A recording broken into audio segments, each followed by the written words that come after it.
Samantala, sa mga mamimili ng paputok, alamin po natin ang mga dapat tandaan upang maging ligtas sa paggamit po ng paputok nga. No? Mula ho sa tinaguriang fireworks capital ng bansa, may live report si Love Anuvel. Love? Hi Connie, tama ka dyan. Kailangan talaga ng triple o quadruple pa na pag-iingat pag tayo po'y magpapaputok nga ngayong darating na New Year. At syempre, doon sa ating mga kababayan din pala na nagtatanong sa mga presyo, medyo po may mga ilan na nagtaas ng presyo, pero yung ilan naman daw po mga paputok ay steady pa naman ang presyo ng kanilang mga ibinibenta rito. Pero syempre pa mga kapuso, tandaan natin, mayroon pong mga paputok na ipinagbabawal, gaya po ng Piccolo, Pop-Up, Goodbye Philippines, or Crying Bading, Yolanda or Goodbye Napoles, Watusi, Plapla at ang Giant Quitis na ipinagbabawal po dahil nga po ayan po ay delikado. As of the latest record po ng DOH, meron pong 140 cases ng fireworks-related injuries kung saan po 94 out of 140 cases ay dahilan po sa ipinagbabawal na Piccolo. Ngayong umaga naman makakasama po natin si Senior Fire Officer 3 Arnel Canoza, ang Deputy Municipal Fire Marshal ng Bukawi, Bulacan, para nga po ipakita at ipaliwanag sa atin itong mga ipinagbabawal na mga paputok na ito.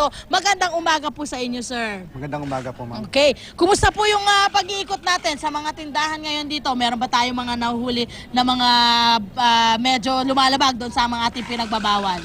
Sa ngayon po, meron po tayong kahapon po nahuli yung isang pwesto, isang tindahan, kung saan meron pong nakitang paglabag doon sa area 7193. Yun po yung mga sizes ng paputok.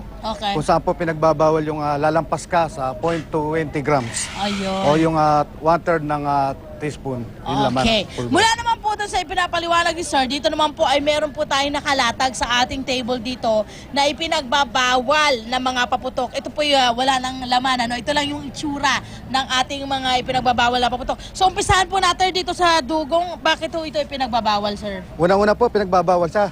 Sapagkat ito po yung regular, yung legal na sizes ng paputok. Kung makita nyo po isang kwadrado na to, hatiin nyo pa po ito. Ito po yung 5-star triangle. Kaya po unang-una po, dito pa lang po sa Super Plapla, na susunod na size sa kanya, ilang ulit na po ang laki niya. At malamang po, ilang ulit na rin yung Lakas. quantity ng chemical na nasa loob po niya. Okay.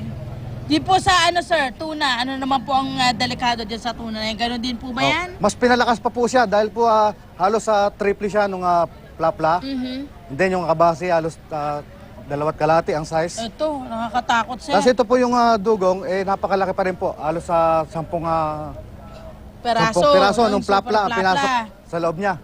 Lalo po itong dating tinatawag na Goodbye Philippines, ngayon Goodbye Earth na pinalaki pa lalo. Ayan. Goodbye po, talaga yan. Goodbye na goodbye po ito. Malamang po, pati mga pira-piraso ng katawan mo, goodbye na goodbye dyan. Oo nga sir, At ito meron tayong nakabalot rito. Ano po itong nakabalot natin Ito dito? po yung sample ng bawang. Ganito po yung itsura niya. Pinagbabawal din po ito dahil napakalakas din po niyang sabog niya.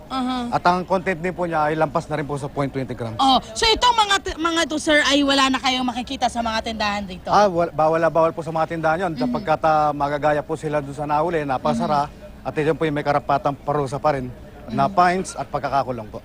Okay. At syempre, paalala din po sa ating mga kababayan, meron pong iba, merong mga ibang nagbebenta na ang ginagawa lang po, pinapalitan ng pangalan, pinapalitan ng packaging para lang po talagang maibenta pa itong mga ipinagbabawal na mga paputok na ito. Tandaan po natin, ang buhay natin isa lang. Nako, kailangan na natin makarami ng New Year para naman maging maganda ang buhay natin at hindi maging pasakit ang pagpasok ng bagong taon. So ito sir, 24 oras hanggang matapos ang New Year ay magbabantay po kayo sa palibot ng Bukawi para nga po masiguro itong kaligtasan ng ating mga kababayan.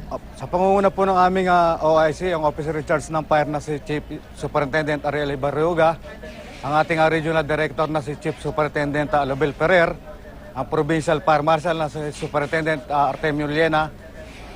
Patuloy pa po yung kanilang atas sa amin na patuloy ang pag-ikot.